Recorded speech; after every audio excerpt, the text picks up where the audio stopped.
It's 2025, and we are all still debating which bullet is the best bullet for elk. I mean, look, there are so many bullet options out there to choose from. Now, in this video, we're going to go over my personal top 5 bullets for hunting elk. Now, it's just an opinion, and you can think I'm wrong, but either way, this is my top 5. Okay, we're going to start with an honorable mention. The first one here, we have the Hornady ELDX. Now, looking here, they do have a high BC, which is great. That helps with, especially out west where most people are hunting elk.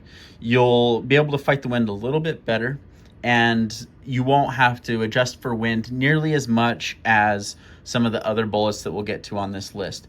And they are one of the cheaper bullets, if not one of the cheapest bullets that are available. So if you're looking for something good and cheap, something easy to get into, they make lots of factory ammo using this bullet. But the problem here is the expansion. That's kind of what pushed it towards the honorable mention. There's lots of stories of people shooting elk and deer and the bullet just coming apart right on impact, versus other people, and this is kind of my experience with them. I shot a deer with it last year, and it went through one shoulder blade and out the other side through the other shoulder blade. It didn't look like it expanded a whole lot, so that's why we're looking at this being the first honorable mention. Number 5 on the list is the Berger Elite Hunter EOL, or Extreme Outer Limits. Now, the nice thing about these bullets is that they are going to be heavy for caliber. What that means is they're going to be on the upper end of the weights offered in that bullet. So here we can see for 7mm, it's a 195 grain bullet, which is pretty heavy. So if you're shooting something like a 280 AI, 708, things like that, it really won't work very well because of the expansion. Where they don't have that polymer tip and they are a hollow point, they need a little bit more velocity to expand. So you're going to want to use something like a Magnum. Now, one thing of note, in your traditional 7 mags, and if you want to try it in a 280 AI, they should stabilize with that 1 9" twist. And the BC on these is phenomenal.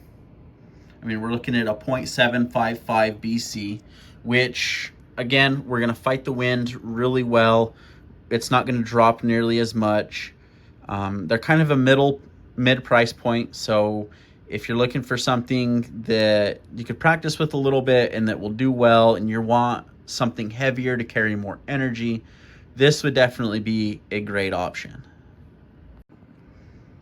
Now, my number 4, I'm not a huge fan of these just because they are a bonded bullet. I'm not a huge fan of bonded bullets. They are hard to get accurate and they can be very picky. And that is definitely the case with the Nosler accubond. They can be picky. They're expensive to shoot, so finding a load can be hard just because the box only has 50. You're paying quite a bit of money for that, and it's a very picky bullet. But once you find a load, they're bonded, they crush and break bone. They are an awesome bullet for elk if you're looking for that shoulder shot. They're going to go through the shoulder, going to go through the vitals, and they should exit the other side. They hit, they mushroom out. The only thing with bonded bullets is, if we look here on the box, it says optimal performance velocity is 1,800 feet per second, but where it's a bonded bullet, I would try and focus and try to get it going at least 2,000 feet per second.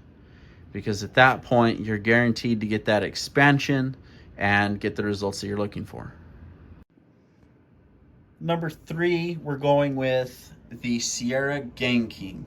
Now, this is just the traditional Spitzer bullet, but they do now make a tipped Game King as well.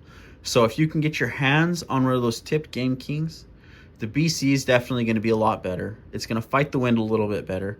But the terminal performance of these, even without the tip, have been awesome. This is what we used to use on elk, and they did very well. The only con that I could really think of for these is if you hit bone, they're going to come apart a little bit more than the other bullets. So if you're looking for that shoulder shot, it might not be the best option for you. They will still go through the shoulder and do the job that is needed, but they are a little more fragile than other bullets. And, well, availability. I just moved and I haven't seen a whole lot of Sierras where we're at now in Nebraska, but if you're wanting something that is going to work and has been tried and true, much like the accubond, this Sierra Game King will do the job. The second bullet is going to be the Barnes LRX. Now, these bullets are a solid copper tipped bullet. So they're going to have a super high BC where it's the LRX, that long range expansion bow tail. So they're an awesome copper. If you're living in places like California, they are compliant because, well, it's solid copper. Now, the cons with this are much like the accubond. They need higher velocities to expand. Where they are a monolithic bullet, they are going to get tons of penetration. They could pencil through if you're not going quite fast enough. The other con about the LRX is that they need a faster twist rate. So if you're shooting a traditional 7 mag, traditional 270, things like that, you're probably not going to stabilize it unless you're at high altitudes, probably around 10,000 feet. So unless you're shooting up there regularly, these probably aren't a great option for you. But if you have a newer 7 rem mag or some of the newer magnums that have that faster twist rate, even like a 6.5 Creedmoor, you will be able to stabilize these. But again, we come back to the fact of, are you pushing it fast enough? Over 2,000 feet per second on impact. Now, where most hunting ranges are going to be within 300 yards, you will be fine with most cartridges now. So number 2, we have the Barnes LRX. And the number 1 is the Nosler ballistic tip. Now, we'll start with the cons on this bullet because there are a few. There's a drawback to every bullet you're going to use. That's why it's important to know what bullet you're using and how it needs to be used. So this bullet, it will come apart very quickly. It is designed to hit and come apart. So if you shoot bone, like hit the shoulder, for example, you're going to ruin a lot of meat. I can't tell you how many elk we've hunted where somebody missed and hit the shoulder rather than hitting it just behind the shoulder. They hit the shoulder and the bullet came apart, ruined about the whole shoulder. But the bullet went through the shoulder blade, and we did recover the elk. We recovered them all within probably 20 to 30 yards. So this bullet, I've used this on more elk than any other bullet, and I've had the most success and the best things to say about this bullet. If you hit bone, you're going to ruin meat, you'll still recover the elk.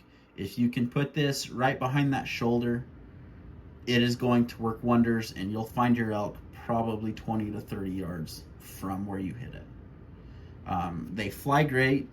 They're easy to get to shoot. They're one of the easiest bullets to get accurate out of your rifles if you hand load. If not, they do offer them in factory ammo. And another pro to this is that they offer them in a variety of bullet weights. I know in 30 cal, they go from 125 grains clear up to 180 or 200 grains if you are going to use a round nose.